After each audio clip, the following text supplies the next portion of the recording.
మారిపోయిన పెళ్లి కొడుకు. త్రిలింగ దేశంలో చిల్లర రాజుల పరిపాలన అంతమైనాక రాజవంశాలకు చెందిన వారందరూ ఆ కొండ మీద ఈ కొండ మీద కట్టుకున్న కోటలను వదిలేసి గ్రామాలలో స్థిరపడి మామూలు జీవితాలు కొనసాగించారు. కానీ వారిలో కొద్ది మంది మటుకు రాజసం చావక తమ పాత కోటలని అంటిపెట్టుకుని పాత పద్ధతినే జీవిస్తూ వచ్చారు. ఇలా జీవించిన వారిలో ప్రసేనుడనే ఆయన ఒకడు. పెద్ద మెట్ట అనే కొండ మీద ఆయన కోట ఉండేది. కొద్దిమంది నౌకర్లతో ఆయన ఇంకా అక్కడే ఉంటూ తన పేద బంధువులను సైతం పోషిస్తూ వస్తున్నాడు. ప్రసేనుడికి ఒక్క కూతురు తప్ప వేరే పిల్లలు ఎవ్వరూ లేరు.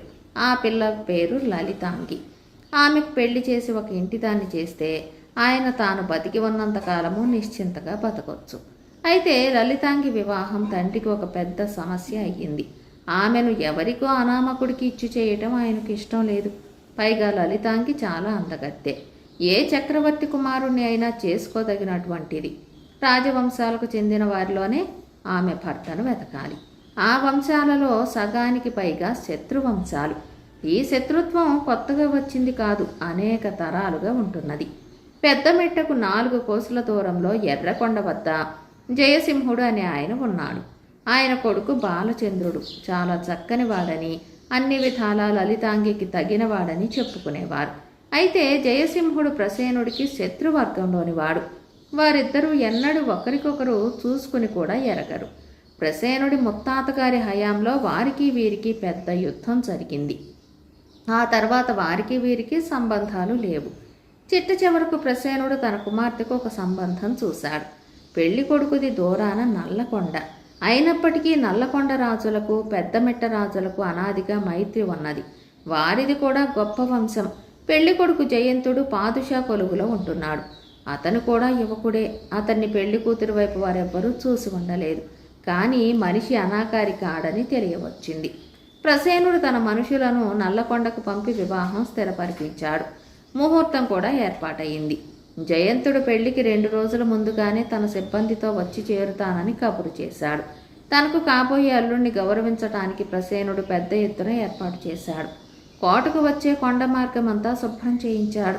దారి వెంబడి దివిటీలు ఏర్పాటు చేయించాడు. విందులు జరపటానికి వేటలు సిద్ధం చేయించాడు.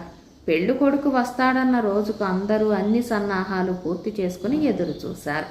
సాయంకాలం అయ్యింది. పెళ్లి కొడుకు రాలేదు. చీకటి పడింది. అందరూ నిరాశ చెంది భోజనాలకు కూర్చున్నారు. జయంతుడు 30 మంది సిబ్బందిని వెంట పెట్టుకుని అనుకున్న నాడే ఇంటి నుంచి బయలుదేరాడు. మధ్యదారిలో అతనికి ఒక పాత స్నేహితుడు కలిశాడు. ఆ స్నేహితుడు మరెవరో కాదు, బాలచంద్రుడు. బాలచంద్రుడిని చూడగానే జయంతుడికి పరమానందం అయ్యింది. వాళ్ళిద్దరూ చిన్నతనంలో ఒక్కచోటే కలిసి ఉన్నారు. ఏమంటే వారిద్దరి మేనమామలది ఒక్క ఊరే. జయంతుడు తన స్నేహితుడితో తాను పెళ్లికి పోతున్న సంగతి చెప్పి, లలితాంగి చాలా గొప్ప సౌందర్యవతి అని విన్నాను. ఆ సంగతి నీకేమైనా తెలుసునా అన్నాడు. నేను వినలేదు. నాకు వారి వార్తలేమీ తెలియవు అన్నాడు బాలచంద్రుడు. రేపు సాయంకాలం లోపుగా నేనే స్వయంగా చూస్తాను కదా. వారిది చాలా పరువైన వంశం. ప్రసేనుడికి రాజసం ఏమాత్రమూ తగ్గలేదని విన్నాను. అటువంటి వారి పిల్లను చేసుకోవటమే గొప్ప విషయం. ఇక పెళ్లి కూతురు అందగత్తి కూడా అయితే ఇక చెప్పేదేమిటి. నేను చాలా అదృష్టవంతుడిని అనుకుంటున్నాను అన్నాడు జయంతుడు. బాలచంద్రుడు తన స్వగ్రామానికి పోతున్నాడు. ఎర్రకొండ దాకా ఇద్దరూ కలిసే వెళ్ళవచ్చు. చిన్ననాటి ముచ్చట్లు చెప్పుకుంటూ స్నేహితులిద్దరూ తమ మజిలీ నుంచి ముందుకు సాగారు. జయంతుడు తన పరివారాన్ని వెనకగా రమ్మన్నాడు. మజిలీ నుంచి బయలుదేరిన కొద్దిసేపటికే స్నేహితులిద్దరూ ఒక కనుమ ప్రవేశించారు. తలవని తలంపుగా ఆ కనుమలో వారికి దొంగలు తటస్థపడ్డారు. దొంగలు 7-8 మంది ఉన్నప్పటికీ యువకులు నిర్భయంగా కత్తులు దూసి దొంగలతో యుద్ధానికి తలపడ్డారు. కొంతసేపు గడిచాక జయంతుడి సిబ్బంది వచ్చింది. దొంగలు పారిపోయారు. కానీ జయంతుడు తీవ్రంగా గాయపడ్డాడు. ఈ సంగతి బాలచంద్రుడికి దొంగలు పారిపోయాక కానీ తెలియరాలేదు. బాలచంద్రుడు ఎక్కిన నల్ల గుర్రం చాలా చురుకైనది. అతను కూడా చాలా పరాక్రమవంతుడు. అందుచేత అతనికి చిన్న గాయం కూడా కాలేదు. జయంతుడు ఎక్కిన తెల్ల గుర్రం అంత చురుకైనది కాదు. అతని పొట్టలో కత్తిపోటు తగిలింది. బాలచంద్రుడు తన స్నేహితుడి గాయానికి కట్టుకట్టి ఒకచోట పడుకోబెట్టి వీలైన ఉపచారాలన్నీ చేశాడు. కానీ తాను బతకనని జయంతుడికి తెలిసిపోయింది. అతను స్నేహితుడితో, అన్నా, నాకు ఘడియ సమీపించింది. నా కోసం ప్రసేనుడు కనిపెట్టుకుని ఉంటాడు. ఆయన ఎంతో పరువు మర్యాదలు పాటించేవాడు.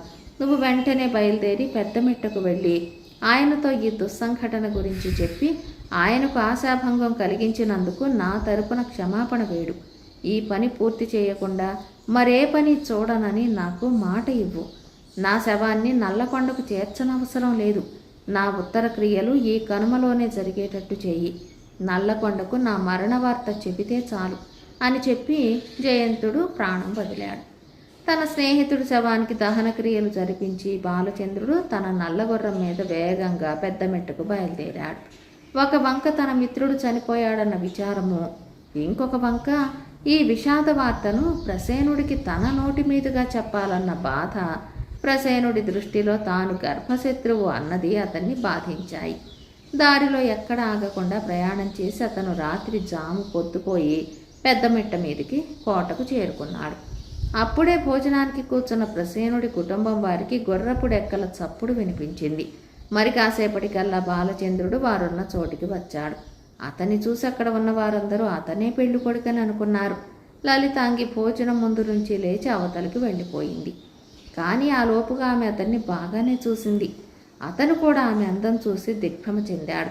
తర్వాత అతను ప్రసేనుడికేసి తిరిగి, నేను ఇలా వచ్చినందుకు మన్నించాలి.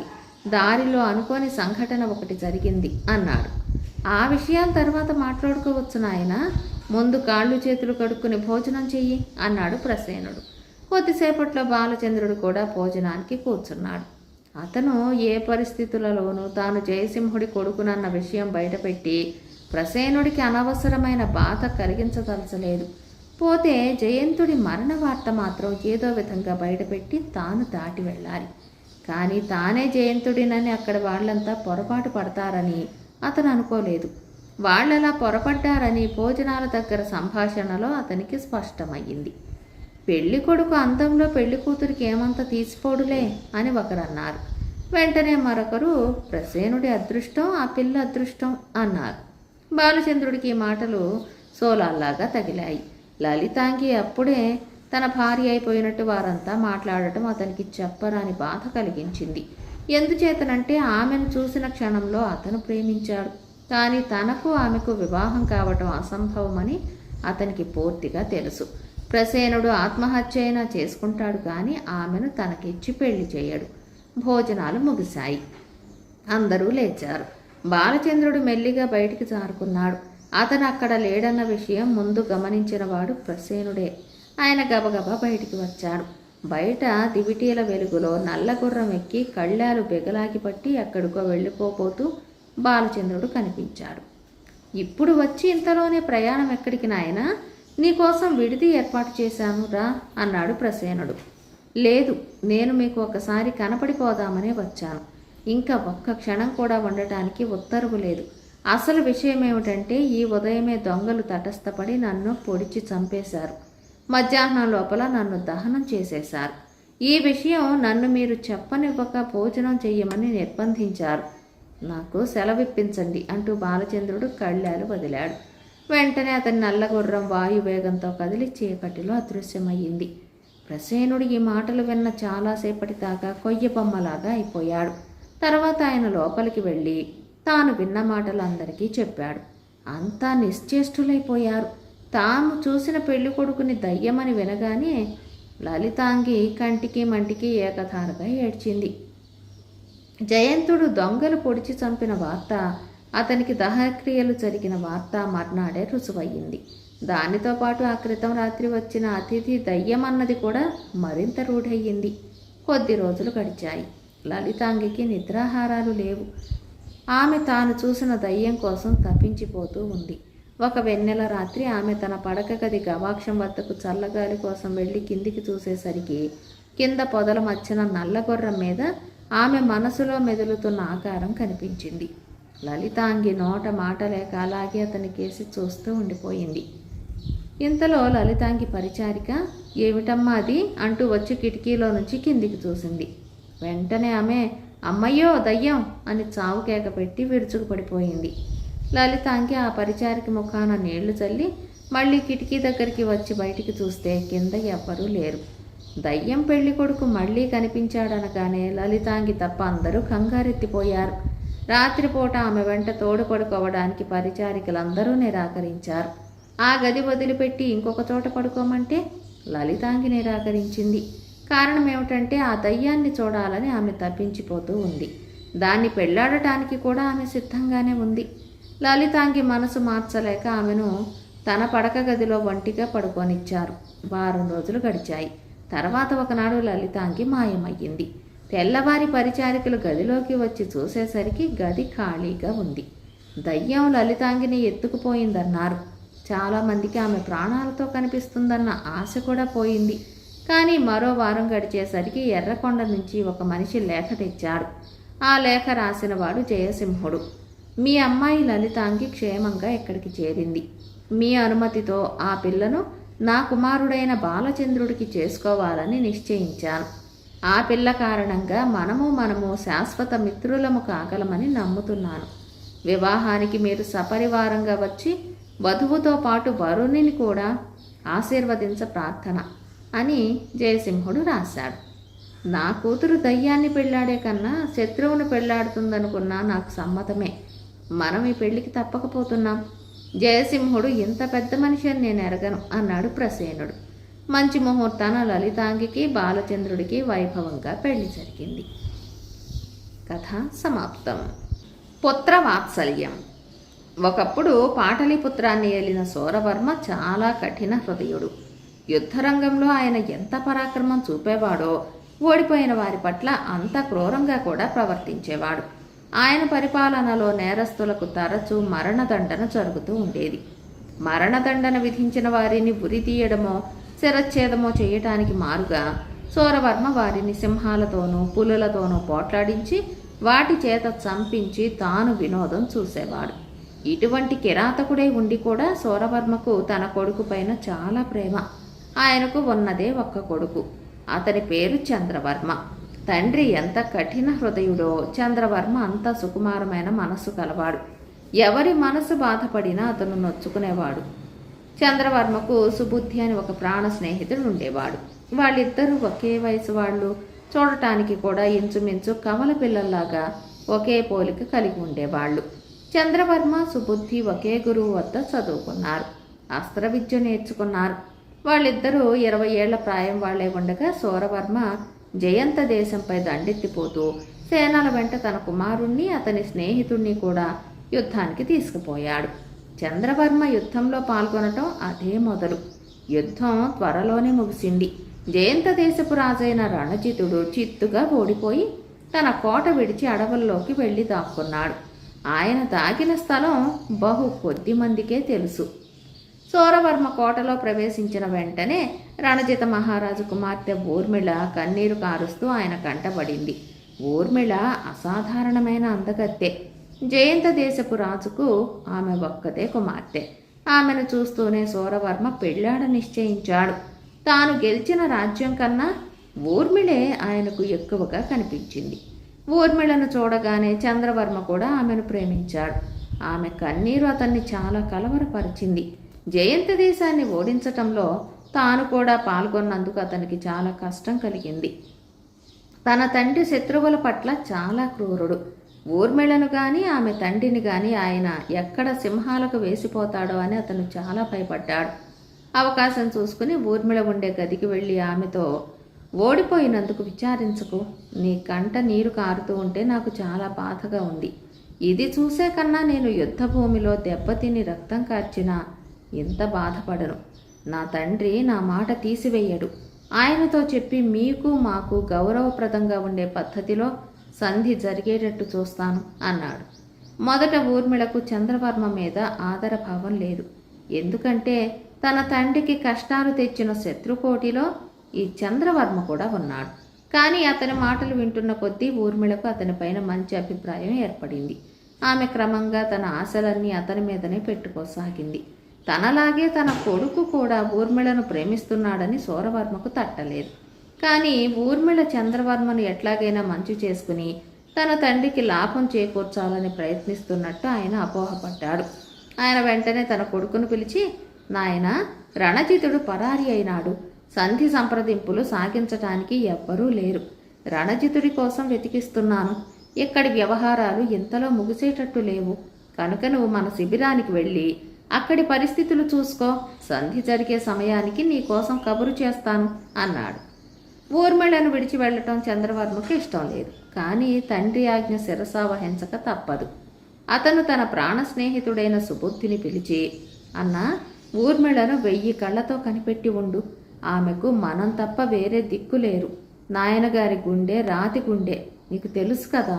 అందుచేత ఏ రోజు వార్తలు ఆ రోజు నాకు రహస్యంగా పంపుతూ ఉండు. ఊర్మిళ ఎటువంటి పరిస్థితిలోనూ విచారపడకుండా చూడవలసిన బాధ్యత నీది అని హెచ్చరించి సైనిక శిబిరానికి వెళ్ళిపోయాడు.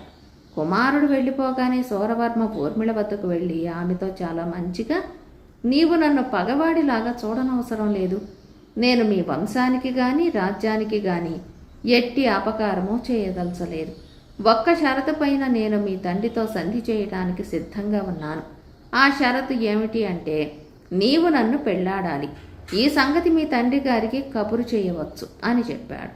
ఆ తర్వాత సూరవర్మ తన భటులతో రాజకుమార్తెను బందీగా చూడవద్దని, ఆమెను కోటలో స్వేచ్ఛగా తిరగనిమ్మని చెప్పాడు. కానీ ఆయన తన నమ్మిన బంటులను ఇద్దరిని పిలిచి ఊర్మిళతో ఎవరెవరు మాట్లాడుతున్నారో వేగుకాయమని హెచ్చరించాడు. సూరవర్మ కోరిన ప్రకారం తండ్రికి కబురు పంపమని ఊర్మిళ తన మంత్రితో చెప్పి తనతో ఒకసారి మాట్లాడి వెళ్ళమని సుబుద్ధిని పిలవనంపింది. సుబుద్ధి ఊర్మిళాదేవి గదిలోకి వెళ్లటం చూసిన వేగుల వాళ్ళు సూరవర్మకి వార్త తెలిపారు. సుబుద్ధిని తక్షణం పెడరెక్కలు విరిచికట్టి బందీగా చేయవలసిందిగా సూరవర్మ తన భటులకు ఆజ్ఞ ఇచ్చాడు. వాళ్ళు వచ్చేలోపుగా సుబుద్ధి జరిగినదంతా తెలుసుకున్నాడు. సూరవర్మ ఊర్మిళను పెళ్లాడ నిశ్చయించాడు. కానీ ఆమె చంద్రవర్మనే పెళ్లాడ కోరుతున్నది. ఈ విషయం ఏ విధంగానైనా చంద్రవర్మకు తెలియజేస్తానని సుబుద్ధి ఊర్మిళకు మాట ఇచ్చాడు. అయితే ఇంతలోనే రాజభటులు వచ్చి అతన్ని పట్టుకుపోయి బందిఖానాలో వేశారు. మంత్రి పంపిన కబురంది అరణ్యంలో రహస్యంగా దాగి ఉన్న రణజిత మహారాజు తన కోటకు రహస్య మార్గాన తిరిగి వచ్చాడు. తన కుమార్తెను సూరవర్మ పెళ్లాడటానికి ఆయన ఆమోదించాడు. సంధి పత్రం తయారు చేయడానికి, ఊర్మిళను సూరవర్మకిచ్చి వివాహం చేయటానికి మంచి రోజు నిర్ణయించబడింది. అక్కడ సైనిక శిబిరంలో ఉన్న చంద్రవర్మకు సుబుద్ధి నుంచి ఏ వార్త రాలేదు. అతను ఆందోళన చెందాడు. దీనికి తగ్గట్టుగా సైనికులలో కొన్ని పుకార్లు బయలుదేరాయి. రణజిత మహారాజు కోటకు తిరిగి వచ్చాడని, త్వరలోనే సంధి జరగబోతున్నదని, తామంతా పాటలీపుత్రానికి తిరిగి పోవచ్చునని సైనికులు చెప్పుకోసాగారు. ఒక రాత్రి చంద్రవర్మ సామాన్య దుస్తులతో సైనిక శిబిరం నుంచి కోటకు బయలుదేరాడు. దారి వెంబడి జనం చెప్పుకునే మాటలను బట్టి మర్నాడే తన తండ్రి ఊర్మిళను వివాహం చేసుకోబోతున్నాడని, రాజద్రోహ నేరం కింద సుబుద్ధిని బందీని చేశారని అతనికి తెలిసింది. అతను కోటలో ప్రవేశించి నేరుగా బందీఖానాకు వెళ్ళాడు. అక్కడి పహారా వాళ్లతో తాను సూరవర్మ కుమారుణ్ణని చెప్పి సుబుద్ధి వద్దకు తనను తీసుకుపోమ్మన్నాడు. బాబు, మీ తండ్రి గారు ఆయనను రేపు సింహాలకు వేస్తారు. ఆయనను ఇప్పుడు పలకరించటం మంచిది కాదు అన్నారు పహారా వాళ్ళు. చంద్రవర్మకి మాటలు వినగానే కంపరం ఎత్తింది. అందుకే ఈ పూట అతని నుంచి ఒక ముఖ్యమైన రహస్యం తెలుసుకోవాలి. నన్ను అతని దగ్గరికి వెంటనే తీసుకుపోండి అన్నాడు చంద్రవర్మ. ఒక పహారావాడు చంద్రవర్మను వెంట పెట్టుకుని సుబుద్ధి ఉన్న ఖైదుకు తీసుకువెళ్ళాడు. అప్పటికి బాగా పొద్దుపోయినా ఇంకా సుబుద్ధి మేలుకునే ఉన్నాడు. అతను మోకాళ్ళ మీద చేతులు ముడుచుకుని వాటి మీద ముఖం వాల్చుకుని గోడకు చేరగిలబడి కూర్చున్నాడు. చంద్రవర్మ సుబుద్ధి అని పిలిచాడు. సుబుద్ధి వంచిన తల ఎత్తకుండానే, ఎవరు నీవు? నీతో నాకు పని లేదు, ఎక్కడి నుంచి వెళ్ళు అన్నాడు. చంద్రవర్మ పహారావాడితో అవతలికి పొమ్మని చెప్పి తలుపు మూసి సుబుద్ధి వద్దకు వెళ్ళి, సుబుద్ధి, నేను చంద్రవర్మను అన్నాడు. సుబుద్ధి లేచి నిలబడి చంద్రవర్మను కౌగులించుకున్నాడు. మనం దుస్తులు మార్చుకుందాం. నీ బదులు నేను ఈ బందిఖానాలో కూర్చుంటాను. నా దుస్తులతో నువ్వు తప్పించుకో అన్నాడు చంద్రవర్మ. అసంభవం, రేపు నన్ను సింహాలకు వేస్తారు అన్నాడు సుబుద్ధి. నీకు ఈ దుర్గతి పట్టడానికి నేనే కారకుణ్ణి. నా మూలంగా నువ్వెందుకు చావాలి? త్వరగా నా దుస్తులు వేసుకో అన్నాడు చంద్రవర్మ. ఎంతకు సుబుద్ధి ఒప్పుకోలేదు. చివరకు చంద్రవర్మ సుబుద్ధిని రాజుగా ఆజ్ఞాపించి తన దుస్తులు ధరింపజేశాడు. తాను సుబుద్ధి దుస్తులు ధరించి అతనిలాగే గోడను ఆనుకుని కూర్చున్నాడు. తర్వాత సుబుద్ధి బయటికి వెళ్ళిపోయాడు. పహారావాడు వచ్చి గోడను ఆనుకుని కూర్చుని ఉన్న రాజకుమారుణ్ణి చూసి ఏమీ అనుమానించకుండానే తలుపు తాళం పెట్టేశాడు. మర్నాడే సూరవర్మ వివాహం. వివాహానికి ముందు వినోదాలకు ఏర్పాట్లు చేశారు. ఖైదీకి సింహానికి మధ్య యుద్ధం ఏర్పాటయ్యింది. ఆ స్థానంలో మధ్యగా ఒక ఎత్తైన అలవ ఏర్పాటు చేశారు. అందులోకి ఒక సింహాన్ని తెచ్చి వదిలారు. ఎత్తుగా సింహాసనం మీద సూరవర్మ, ఆయనకు అటు ఇటు రణచిత మహారాజు, ఆయన కుమార్తె ఊర్మిళాదేవి, 2 దేశాల అధికారులు కూర్చున్నారు. అలవ చుట్టూ సైనికులు, సామాన్య జనం నిలబడ్డారు. తర్వాత చంద్రవర్మను ఖైదు నుంచి తెచ్చి అతనికి ఒక కత్తి, డాలు ఇచ్చి అలవలోకి తోశారు. అతని జుట్టు చెదిరి ఉంది. ఖైదీ దుస్తులలో అతనిని చంద్రవర్మని ఎవ్వరూ పోల్చలేదు. సూరవర్మ కూడా అతను సుబుద్ధి అని అనుకున్నాడు. సింహం మొదట్లో చంద్రవర్మ కేసి చూసి ఏమీ పట్టించుకోనట్టుగా ముఖం పక్కకు తిప్పుకుంది. దాన్ని భయపెట్టి రెచ్చగొట్టడానికి గాను సూరవర్మ దాని సమీపంలో గట్టిగా బాకాలు ఊదించాడు. ఆ చప్పుడుకు సింహం జూలు విదిలించి ఒక్క దూకున వెళ్ళి చంద్రవర్మ మీద పడింది. అతను డాలు అడ్డం పెట్టుకుని పక్కకు దూకాడు. కానీ కత్తితో సింహాన్ని అందుకోలేకపోయాడు. సింహానికి ఇప్పుడు కోపం బాగా రెచ్చిపోయి భయంకరంగా గాండ్రిస్తూ ఇంకొకసారి అతని మీదకి పంజాలెత్తి లేచింది. ఈ భయంకరమైన పోరాటాన్ని చూడలేక ఊర్మిళాదేవి చేతితో కళ్ళు మూసుకుంది. ఒక్క సూరవర్మ మినహా ఈ పోరాటం ఇంకెవ్వరినీ ఉత్సాహపరచలేదు. ఖైదీ ఎంతో యుక్తిగా సింహంతో పోరాడుతూ ఉండటం అతను గమనించాడు. కానీ సింహం ఎప్పుడు ఖైదీని జయిస్తుందా అని ఆత్రంగా చూస్తున్నాడు. సరిగ్గా ఆ సమయంలో సుబుద్ధి అక్కడికి రొప్పుకుంటూ పరిగెత్తి వచ్చి, మహారాజా, చంద్రవర్మను కాపాడండి, ఆ సింహం అతన్ని చంపేస్తుంది అన్నాడు. సూరవర్మ సుబుద్ధి కేసి చూసి గుర్తించాడు. అయితే ఆ సింహంతో పోరాడేది సుబుద్ధి కాదన్నమాట. ఆయనకు మతిపోయినట్టయింది. నా కొడుకు సింహం చంపేస్తుంది, రక్షించండి అంటూ సూరవర్మ కేకలు పెట్టసాగాడు. సింహంతో పోరాడేవాడు చంద్రవర్మ అని వినగానే ఊర్మిళ స్పృహ తప్పి పడిపోయింది. జనంలో హాహాకారాలు చెలరేగాయి. సింహం కూడా ఈ గోలకు బాగా దడుచుకుంది. శిక్షకులు వచ్చి సింహాన్ని బోనులో బంధించేశారు. ఎందరినో పులులు, సింహాలు చంపగా చూసి ఆనందించాడు. కానీ తన కొడుకునే సింహం చంపపోవటం చూసి ఆనందించానన్న బాధ ఆయన మనసులో నుంచి జీవితాంతం దాకా పోలేదు. ఆయన తిరిగి తన జన్మలో ఎన్నడూ యుద్ధం చేయలేదు. మనుషులను క్రూర మృగాలకు వెయ్యనూ లేదు. చంద్రవర్మకు ఊర్మిళకు యథావిధిగా వివాహం జరిగింది. అతను పాటలీపుత్రానికి, జయంత దేశానికి కూడా రాజై చాలా కాలం పరిపాలించాడు. కథ సమాప్తం. బేతాళ కథ. పరుసవేది.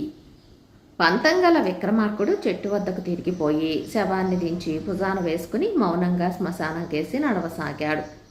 అప్పుడు శవంలో ఉన్న బేతాళుడు, రాజా, నీవు ఈ అర్ధరాత్రి వేళ చాలా శ్రమ పడుతున్నావు.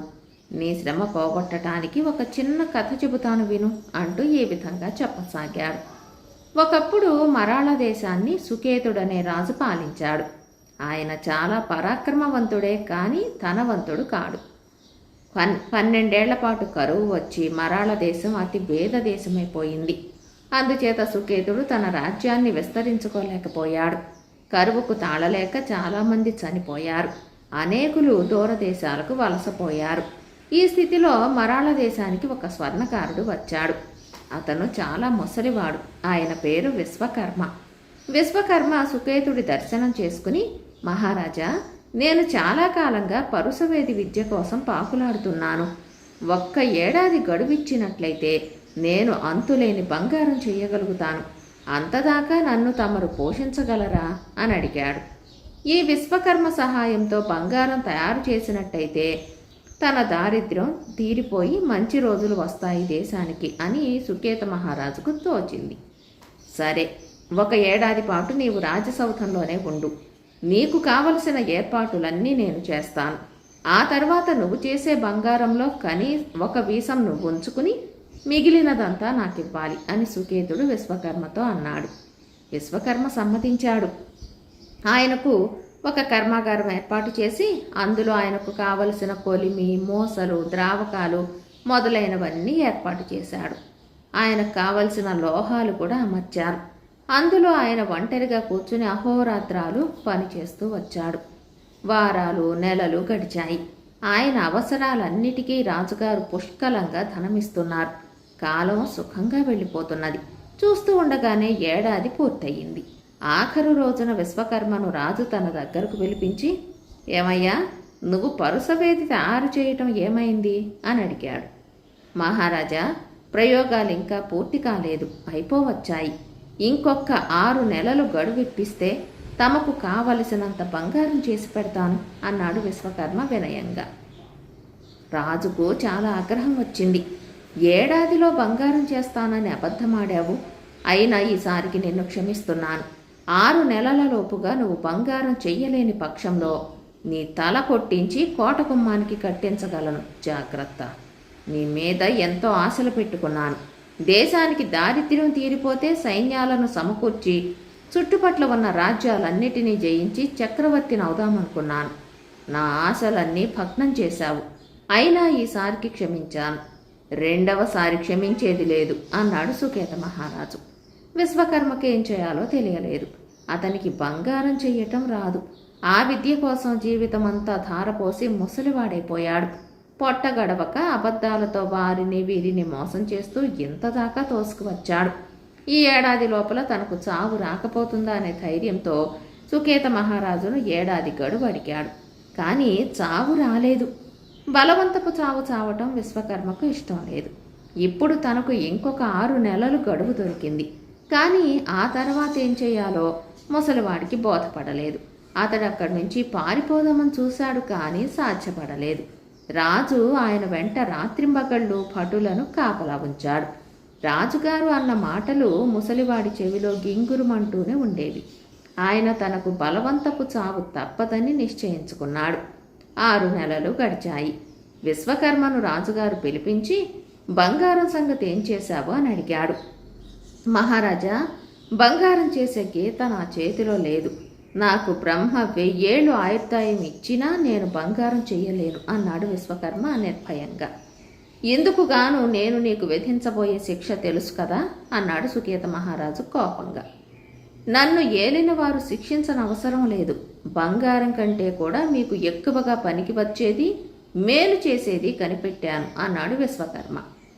ఏమిటది? వెంటనే చెప్పు అన్నాడు రాజు అనుమానంతో. వెండి. అది మామూలు వెండి కాదు, కొన్ని మూలికలతో శుద్ధి చేసిన వెండి. దానివల్ల నాకేమి లాభం అన్నాడు రాజు. మహారాజా, ఆ వెండితో రేకు తయారు చేసి తమ కరవాలం పిడికి తొడుగు తయారు చేస్తాను. ఆ కరవాలం తమరు చేతపట్టినట్టయితే ఎంత బలమైన శత్రువు కూడా దానికి ఆహుతి అయిపోవలసిందే. మీకు కావలసిన బంగారం అంతా అది సంపాదించి పెడుతుంది అన్నాడు విశ్వకర్మ. నన్ను మరొకసారి మోసగించుతున్నావా అని రాజు అడిగాడు. మహారాజా, తమరిని మోసగించి నేను ఎక్కడికి పారిపోగలను? నేను తయారు చేసిన వెండికి అలాంటి ప్రభావం లేదని తమకు తోస్తే అప్పుడే నా తల తీయించండి అన్నాడు విశ్వకర్మ. రాజు సమ్మతించాడు. విశ్వకర్మ రాజుగారి కరవాలం తెప్పించి దాని పిడికి ఒక వెండి తొడుగు వేశాడు. రాజుగారు ఆ కరవాలానికి పెద్ద ఎత్తున ఊరేగింపు, పూజలు, ఉత్సవాలు చేయించాడు. విశ్వకర్మకు ఒక జాగీరు బహుమానంగా ఇచ్చాడు. ఈ వార్త నలువైపులా పాకింది. చుట్టుపక్కల రాజులు కొందరు భయపడసాగారు. మరికొందరు ఈ వార్తలను నమ్మలేదు. ఆ విశ్వకర్మ ఎవడో చాలా తెలివైన ఘటం, సుకేత మహారాజును గొప్పగా మోసగించాడు అనుకున్నారు. త్వరలోనే సుకేతుడు తన కొద్ది బలాలను కూడగట్టుకుని పొరుగు రాజ్యం మీదకి యుద్ధానికి బయలుదేరాడు. పొరుగురాజు తన మంత్రులతో ఆలోచన చేశాడు. మహారాజా, సుకేతుడు తన కరవాలాన్ని నమ్మి కొద్ది బలంతో మన మీదికి వస్తున్నాడు. మనం భయపడవలసిన పని లేదు, యుద్ధానికి సిద్ధమవుదాం అని కొందరు మంత్రులు సలహా ఇచ్చారు. ఆ కరవాలంలో ఏదో మహిమ లేకపోతే అంత కొద్ది సైన్యంతో మన మీదికి యుద్ధానికి రావటానికి సుకేతుడు వెర్రివాడు కాడు. ఆ కరవాలం శత్రుకంఠం కొయ్యక విడవదని అందరూ అంటున్నారు. బతికుంటే బలుసాకు తినవచ్చు. మహారాజా, సుకేతుడితో సంధి చేసుకోండి అని మరికొందరు చెప్పారు. పొరుగురాజు బెదిరిపోయాడు. ఆయన దూతలను వెంటబెట్టుకుని సుకేతుడి శిబిరానికి వెళ్ళాడు. సుకేతుడు తన చేత కరవాలం పట్టుకుని నిలబడి ఉన్నాడు. ఆ కరవాలంలో మృత్యుదేవత ఉన్నట్టే కనపడింది పొరుగురాజుకు. ఆయన సంకోచించకుండా సుకేతుడికి సామంతు కావటానికి సమ్మతించాడు. సుకేతుడు అతడి దగ్గర కప్పంగా చాలా ధనం వసూలు చేసి దాన్ని తన సైనికులకు పంచాడు. ఇది మొదలు సుకేతుడు ఎక్కడా అపజయం ఎరగడు. కొందరు రాజులు మూర్ఖించి సుకేతుడితో యుద్ధానికి తలపట్టారు. కానీ సుకేతుడు కత్తి ఎత్తి వస్తూ కనిపించేసరికి సైన్యాలు చెదిరి చిందరవందరగా పారిపోవటమో, పరాక్రమవంతుడైన సుకేతుడు శత్రురాజుతో కలయబడి చంపటమో జరిగింది. ఈ విధంగా ఒకరిద్దరు రాజులు చనిపోయాక సుకేతుడు దూతలను పంపితే చాలు, ఎక్కడెక్కడి రాజులు వచ్చి ఆయనకు పాదాక్రాంతులైపోయారు. సుకేతుడు వారి వద్ద నుంచి కప్పంగా చాలా ధనం గుంజుకున్నాడు. ఈ విధంగా సుకేతుడు చక్రవర్తి అయ్యాడు. మరాళ దేశానికి దారిద్ర్యం తీరిపోయింది. విశ్వకర్మ పేరు శాశ్వతంగా నిలిచిపోయింది. బేతాళుడి కథ చెప్పి, రాజా, ఎన్నో ఏళ్లపాటు ప్రయత్నించి కూడా చిన్నమెత్తు బంగారం చేయలేని విశ్వకర్మ ఇంత మహిమగల వెండిని 6 నెలలలో ఎలా చేయగలిగాడు? అలాంటి వెండిని తయారు చేసే శక్తి తన వద్ద ఉండి కూడా ఆయన అబద్ధాలాడుతూ ఎందుకు పొట్ట పోసుకోవలసి వచ్చింది? ఈ ప్రశ్నలకు సమాధానం తెలిసి కూడా చెప్పకపోయావో నీ తల పగిలిపోతుంది అన్నాడు. విశ్వకర్మ చేసిన వెండిలో ఏ మహిమ లేదు. అన్ని మహిమలు నమ్మేవారి మనసులలోనే ఉంటాయి. సుకేతుడు ఆ వెండికి మహిమ ఉన్నదని నమ్మటం వల్లనే కొద్ది సైన్యంతో యుద్ధానికి బయలుదేరాడు. అటువంటి నమ్మకమే ఉండటం మూలాన పొరుగురాజు యుద్ధం చెయ్యకుండానే సుకేతుడికి లొంగిపోయాడు. నమ్మేవారి సంఖ్య పెరిగిన కొద్దీ మహిమ కూడా పెరిగింది. పదార్థాన్ని సృష్టించటం కంటే మహిమలను సృష్టించటం తేలిక. ఈ సంగతి గ్రహించక విశ్వకర్మ అబద్ధాలతో పొట్టపోసుకుంటూ వచ్చాడు. కానీ తన ప్రాణం మీదకి వచ్చేసరికి విశ్వకర్మకు ఈ రహస్యం తెలిసింది. ఇదే అతను ముసలితనంలో సాధించిన పరుసవేది అన్నాడు విక్రమార్కుడు. ఈ విధంగా రాజుకు తిరిగి మౌనభంగం కలగగానే బేతాళుడు శవంతో సహా మాయమై తిరిగి చెట్టెక్కాడు. కంచికి మనమింటికి.